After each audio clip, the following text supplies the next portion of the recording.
Welcome back to our channel, everyone. Today we have a 2014 Mercedes GL450, and like the title says, we're going to be showing you how to do the step-by-step procedure on how to remove and replace CV axle for the front driver.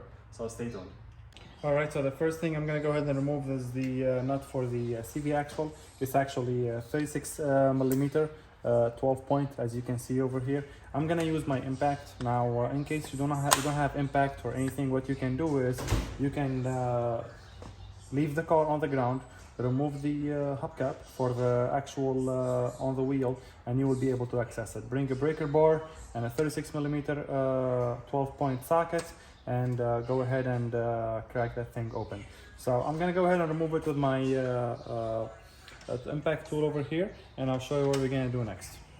All right, so I got my 21 millimeter wrench, and it was actually a T45, so a torque bit socket. What I'm gonna do is I'm gonna put my tool over here.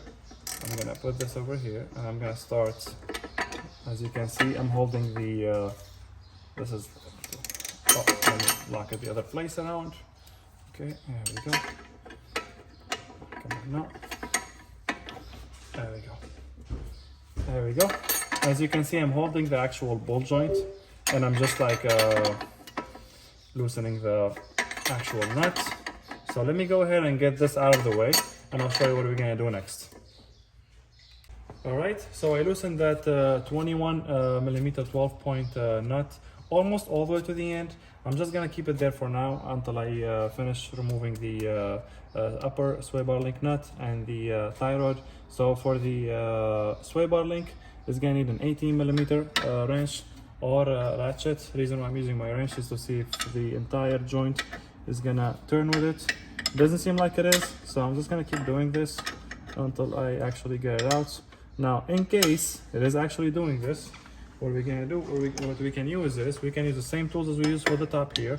I'm gonna use my 18 millimeter wrench, and then I think this is actually gonna be smaller. Yeah, I think it's probably a T30. Let me get a T30, let me double check. Should be a T30 or a T40. Yep, it is indeed it's actually a T40 for sure. So let me go ahead and put my T40 in there to make sure. Yep, it's a T40. So what we can use, just so that you have an idea, I'm gonna put my tool, my T40 torque bit socket in there, and this is what I'm gonna do. Now, if yours is seized or rusted, what you can do is you can use some PB Blaster to break away the rust. You can use WD-40. You can even heat it up, but in this case, I would not recommend heating it up because the boot for the strut and the air suspension coil are right there behind it. So you might end up breaking something else or tearing something apart while doing this. So I think I almost got it. Let me go ahead and try. Let me go ahead and do this. Yeah, the entire thing is not turning, so we should be good. I don't know if you can see it or not, but you see how the joint was like standing still. And this might snap on you, or like, you know, kinda. So be careful when you're doing this. Let me show you what I'm talking about. And I would recommend having some sort of support in the bottom underneath the lower control arm, because we definitely do not want to break anything. We don't want anything to snap or kind of jump on you. All right, so we got the 18 millimeter nut to hold the upper sway bar link, and we can just pull on the sway bar stabilizer from the bottom and get it out. And next, what we're going to be doing is we're going to go ahead and do the outer tie rod. We're going to release it from the spindle. So let me get my camera in position. I'll show you what we're going to do next. All right, so I was trying to show you how to remove the sway bar link from the top over there, from the nut we just opened up over there, but there isn't enough room to pull on the sway bar stabilizer. So I usually don't like opening stuff unless like I absolutely have to.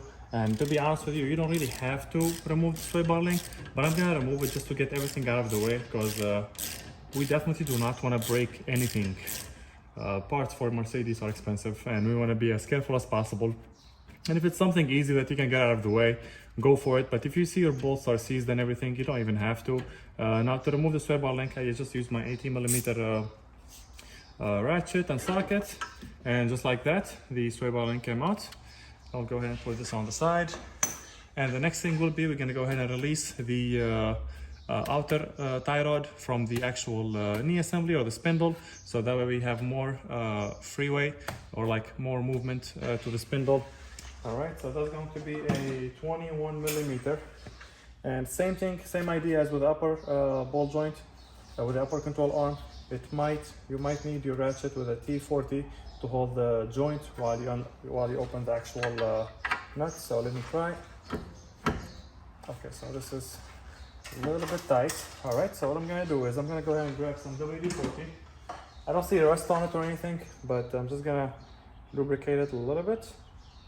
There we go, there we go. All right, and I'm gonna leave it sit for a few minutes and I'll get back to it. All right, I let it sit for a few minutes, and I don't know if you can actually see the nut or no. Oh, right there. Let me see, turn the camera a little bit. There we go. This time I'm gonna use my socket, 21 millimeter. I got this set from Harbor Freight. I believe it was $27 for the entire set with, I believe, 12 sockets. So let me go ahead and try my big ratchet, which will give me more torque. And I think, there we go. Starting to move, perfect. All right, I don't know if you can see it or not, but if you can see the ball joint from the bottom, like moving a little bit with every time I turn it, that means the inside of it or the joint itself is turning with the nut, which we definitely do not want. So I'm gonna go ahead and grab my 21 millimeter wrench. I'm gonna grab my T40 torque bits socket, and we're gonna do the same thing as we did earlier. I'm gonna set that over there, and let me just lock this in place. There we go. There we go. As you can see, I'm holding the ball joint, which is this piece over here with the thread on it that holds onto the nut. I'm opening the nut slowly, slowly. Don't rush through this kind of stuff. I would say, like, take your time with it. It's always good to take your time. And there we go. I believe it's almost completely loose. It's actually loose now, so I might be able to open it with my hands. Yep. Got it. Like I said earlier, if yours is seized, I would highly recommend spraying WD-40 PB Blaster, and you might be able to heat this up if you apply the heat from this side towards the dust plate. Just make sure you don't burn the wire for the wheel speed sensor or the joint on the actual outer tie rod. Now, as you can see, just to inspect it, the movement on this is quite stiff. It's not very loose or wobbly, so this tie rod is good. Just so that you know, since we have already opened it, might as just inspect it for our customer. All right, now the next step would be releasing that nut from the top. Finally, I have my transmission jack. It's not like fully touching the lower control arm, but it's like right there, like almost quarter of an inch far, just to hold it, because I know the upper control arm is gonna shoot up and the spindle might actually fall down. Like I said, I have already loosened this almost all the way to the top. I'm talking about that bolt over there. I don't know if you can see it or not, but let me get the camera in a better angle. All right, here we go. Now you probably can see it. That's the one I'm talking about, this one right here. It was the first one that I opened. There we go. As you can see, the upper control arm showed up. The spindle sat down on my transmission jack. If you don't have a transmission jack, or you're not doing this on the lift and doing this on the ground, you can use a jack stand right underneath the control arm. It will hold it in place. And now, as you can see, we have basically free movements on the entire spindle. All right, so the next thing to do, we're gonna go ahead and hammer the CV axle from the front over here, just to release it. I've sprayed some WD-40 on it earlier. I'm gonna spray some more. You can spray from the back as well. There we go. Now let me grab my hammer. I'm just gonna use my small hammer first. There we go. And as you can see, it broke away. Now the next step would be we're gonna go ahead and move this out of the way, and we're gonna remove the nut that holds the actual, I don't know if you can see it or not, but the nut that holds the actual strut to the control arm, that nut right there. So let me get my tool in place, my camera in place, and I'll show you what we're gonna do next. All right, so that's our 24mm nut that I was telling you about. Here have my impact. I'm gonna go ahead and spray some WD-40 on it because this is obviously, it can be pretty seized. There we go. I would recommend leaving it sit for a little bit, but I'm gonna use my impact. Now, if you are doing this at home, there we go.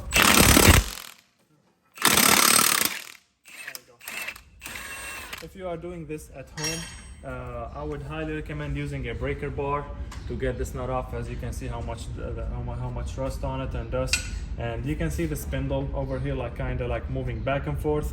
I have my assistant holding the spindle for me, and I have the bungee rope hold on to the upper control arm from the top, just to make sure that we don't mess up anything with the flex hose over here. But I'm glad we kind of removed everything out of the way so that we have this much clearance. Now what I'm going to do is I'm going to lower my jack stand a little bit. I'm going to hammer this bolt over here from this side so we can detach the strut from the lower control arm and have the room to get the CV axle out. So stay tuned.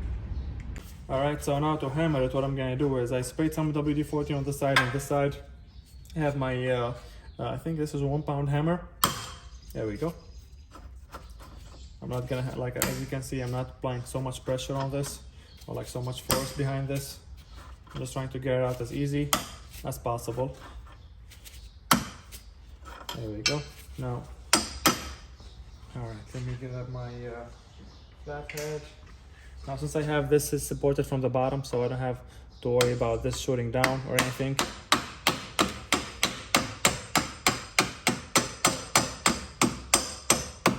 The strut might move a little bit, which I think it just did. There we go. There we go. So this is what the bolt looks like. It's not a bolt, it's pretty much, it's like a bolt, but it's not, as you can see. But this goes from the front to the back, and you have this nut with it over here. I'll make sure I clean all of this up, all that rust and everything, and before we put anything back on. Now, as you can see, if I lower my transmission jack a little bit, it's gonna lower. There we go. There we go. So that should be enough. I'm gonna try to put this down, release the CV axle from here. I know you see that the flex hose is a little bit tense, but do not worry. I'm gonna turn my spindle like this, and I should be able, here we go. As you can see, now we have the CV axle almost out. We just have to remove it from the side, from the transfer case over there. So let me get my camera ready and I'll show you what we're gonna do next. All right, now as you can see, we removed the bolt that was holding the strut to the control arm. We lowered our transmission jack, so it will give us like more space. We released the CV axle from the spindle. Now the next step would be to pry the actual CV axle from the transfer case, and as you can see, I'm going to use my pry bar, but I don't want to break the plastic shield on the bottom. So we're going to go ahead and remove this plastic shield over here, and I believe it has like six screws. I'm just going to go ahead and remove that, and once I get this out of the way, I'll show you what we're going to do next. All right, we have removed the plastic shield in the bottom. Now what we're going to go ahead and do is I'm going to use my pry bar, and I'm gonna pry the CV axle out. Now be ready with the new one, because once you get this out, it's gonna start leaking a little bit of oil. We don't want to keep it taken out for a long time so it doesn't leak all the oil in it. But once we go ahead and remove this, I'm gonna turn off the camera and get us from the other side, and I'll show you how I'm gonna take it out. So let me start by prying this, and just like that, it was fairly easy. As you can see, the CV axle came out from the transfer case. You can see the inside, so it's not leaking oil yet. Oh, it's about to. I can see it right there. I don't know if you can see it or not, but let me get the camera on the other side. I'll show you how we're gonna do it. All right, so as you can see, the CV axle is out just like that. So I'm gonna do is I'm gonna go ahead and try to lower the control arm and push the strut to the front. There we go, just like that. It's out. It's not leaking much oil, honestly. Probably like, I don't even see any drops, honestly. But we got the CV axle out. I have the new one in. I'm gonna show you how we're gonna install it. It should be the I'm not gonna say it should be the same way on how to remove it, but basically I'm about to show you exactly how this is gonna be done. So let me just remove the new axle locking nut. First, let's go ahead and get it in position. So, just like that. There we go. Be careful with the boot when you install this.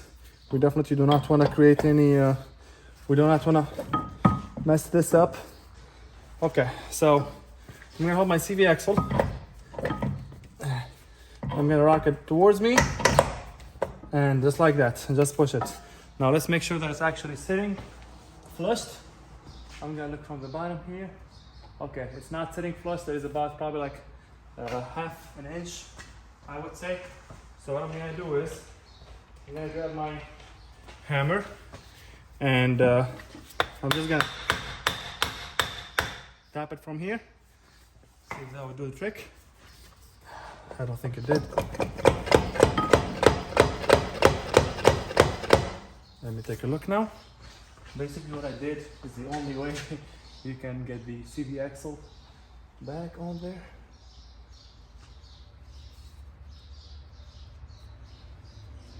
And just like that.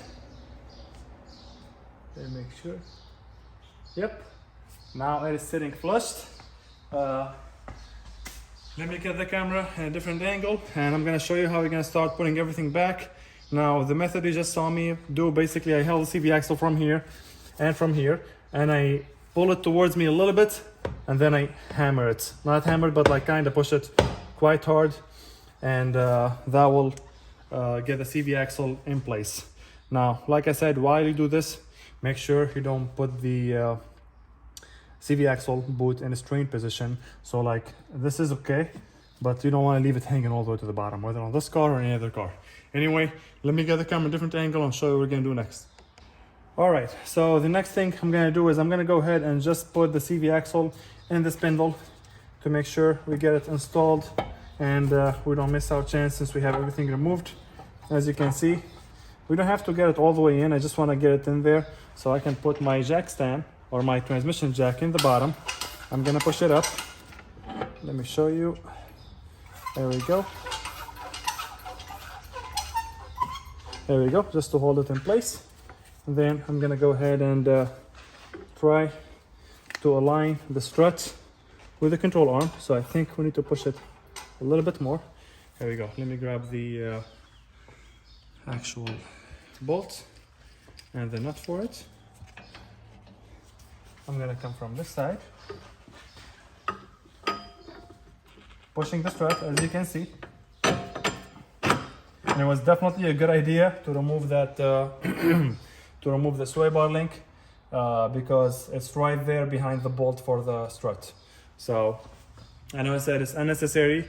You probably can still do it without removing the sway bar link, but I would definitely recommend removing anything that's easy to take out, especially since my bolts, they were not seized or anything like that. Okay, so now it's just a matter of aligning everything. I want to make sure that, there we go. I'm gonna turn the bolt enough so that way it sits in the right pattern. Kind of have a rectangle pattern in the back of it, so it will sit on the actual strut, and I will lock it in place, and then we have the nut from here. I'm gonna bring my 21mm ratchet, and actually I'm gonna use my 1/2 inch, which will give me much more torque. It's kind of a longer, there we go. All right, I'm gonna go ahead and tie this in all the way to the end, and I'll show you what we're gonna do next. All right, I tied the bolt that holds the strut to the lower control arm all the way to the end. Now I'm gonna go ahead and put my spindle back on the upper control arm, and then I'll have the space and I can move the jack stand, the transmission jack out of the way so I can install the sway bar link and the tie rod back in the spindle. So I'm just gonna go ahead and move this. Now I'm gonna be honest with you, this is gonna be a little bit of a pain, so make sure you got the right everything. This is the right nut for it. I just want to confirm before I do anything. Even if you have them ordered, it's always better to double check. I'm gonna press down on my control arm, trying to There we go. Just a little bit, so I can get as much of the nut as possible. All right, now our nut is sitting properly on there. As you saw, I tied it with my hand, like the first at least 5-6 threads. Tie it with your hand. We do not want to mess up the thread on that upper control arm or on anything actually, whether it's this car or another car. And I'm gonna grab my 21mm wrench, my 45mm torque screw, torque socket, and let's go ahead and get started with this. I'm gonna hold the ball joint. I'm gonna start tying it. As you can see, it's lifting it up in spot. And I still have my transmission jack in the bottom, by the way. I will not remove that. I will not remove that until the upper control arm is holding the spindle properly. That way I don't put any strain on the bushings for the lower control arm or the ball joint. All right, as you can see, it is going in properly. There we go. All right, last thing what I'm gonna do is, I haven't tied this all the way. Sorry about that. I have tied this enough, but not like all the way. I just tied it enough so I know that at this point I can remove the transmission jack. All right, now I have the camera in a better position. I'm gonna go ahead and first, as you can see from the bottom, I haven't installed it yet. I'm just gonna let that in there. You don't have to tie it yet. I'm just gonna start with the bottom. Basically retrace your step. So whichever the last thing you did to remove a part, that will be the first thing you do when you install it back. Retracing your steps helps a lot, honestly, so that way you don't mess up anything. And on some cars, there is no other way but retracing your steps. I believe it was a 16mm. Oh no, it was 18.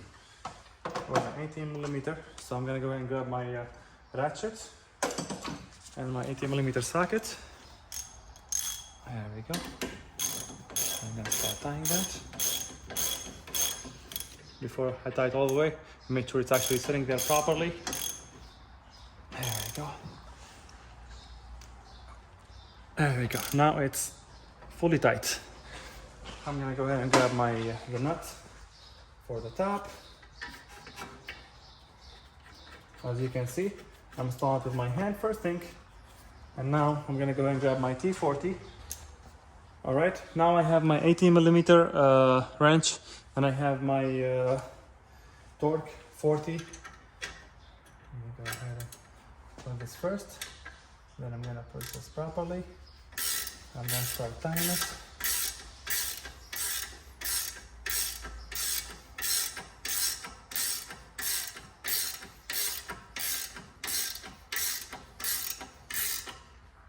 There we go. As you can see, I'm not tying these all the way. They are very tight enough. This one here and this one here. And this is because I have not installed the tie rod yet. So the entire spindle is like moving left and right freely. So now I'm gonna go ahead and put the tie rod back in place so I can finish tying everything else. I don't know if you can see it or not, but it's right here.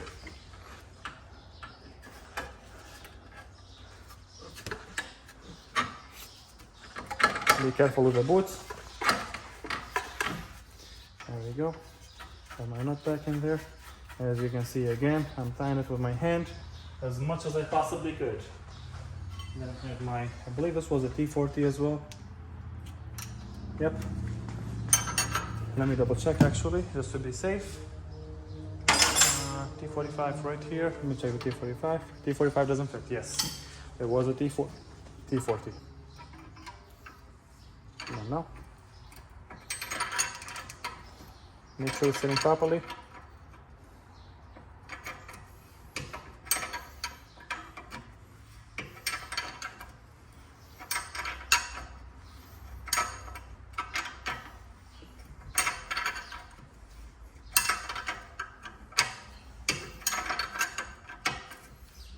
There we go.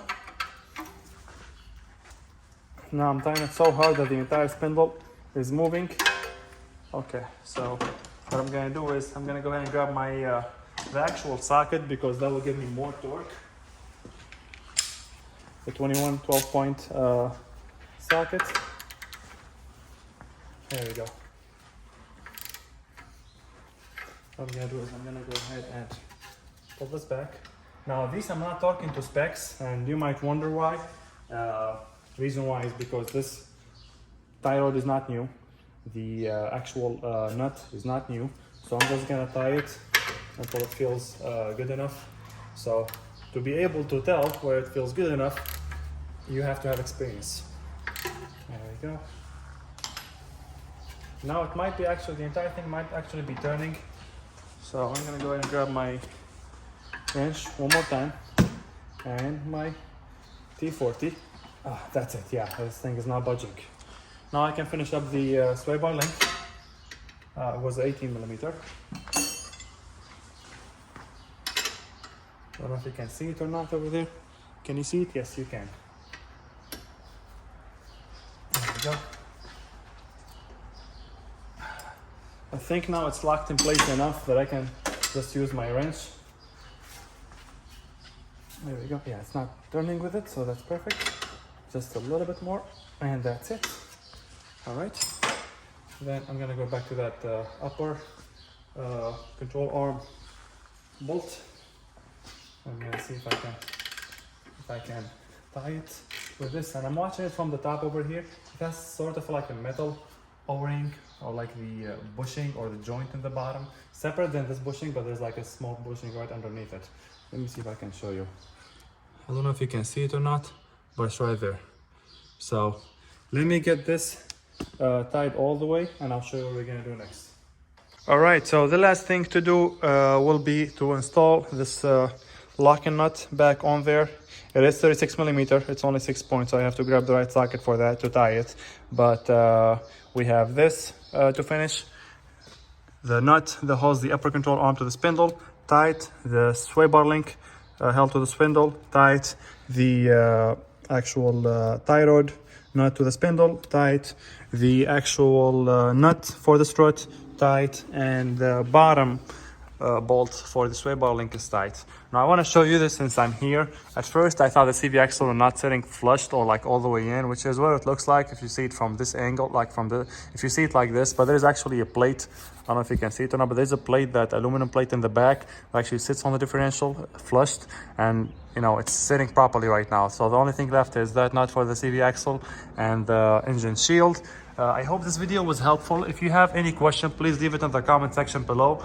Make sure you subscribe and like for more. Thank you.